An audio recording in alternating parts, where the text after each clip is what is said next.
So it may be cold out there this morning, but it's definitely nice and sunny. At least it's clear. Those deer are enjoying, those troughs of food in Brownfield. I love that camera. Anyways, Mallory, at least, the snow has kind of cleared out from Friday, all day. I got to clear off my deck and everything yesterday. So we had sun, even though this weekend is kind of frigid. I think you used that word before. Yeah, I would call this morning frigid for sure, with temperatures below zero, and the sun is out. That is helpful. It was really nice yesterday once you were in the sunshine, but of course, these are the colder days as we get into February, and it's typically one of the colder months for us. So not out of the realm of normal, but certainly still a little bit abrupt when you walk outside, take that first breath. It's definitely cold out there. Temperatures right now in Portland, 2 degrees, but you see the sun popping up. So it is going to be a sunny start to the day. We do anticipate the cloud cover coming in this afternoon, and maybe even a few flurries with it too, but really not a lot going on right now on the satellite and radar. Here's the current wind chill. There's not a lot of wind out there, but even the smallest little bit actually does add a wind chill at this point. Feels like 17 below in Holton, 13 below in Calais.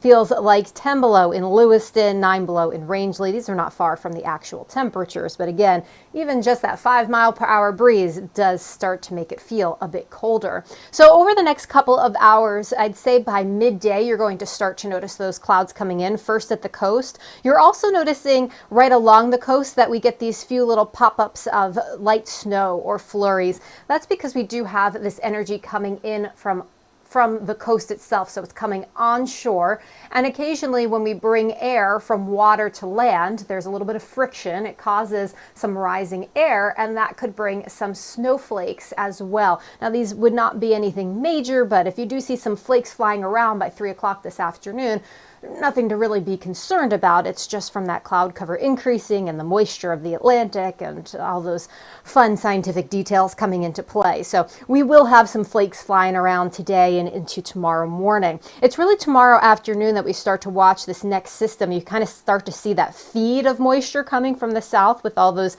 rain and snow showers. That's a coastal system that's going to be moving up from the south and eclipse us. So we're expecting now to see some potential issues for your Monday evening commute and into that Tuesday morning commute.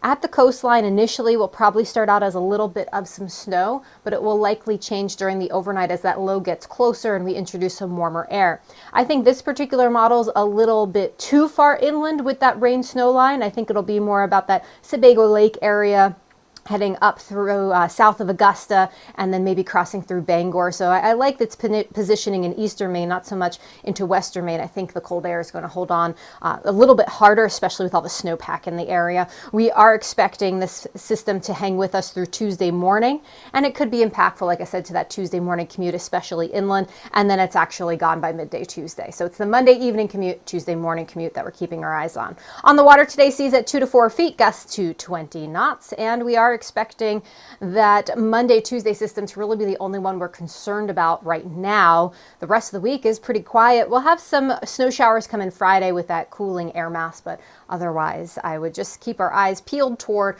that Monday evening, Tuesday morning time frame where there could be some accumulating snows, I'd say 30 miles inland to that Route 2 corridor. I don't think we're going to have a ton of snow north of the Route 2 corridor.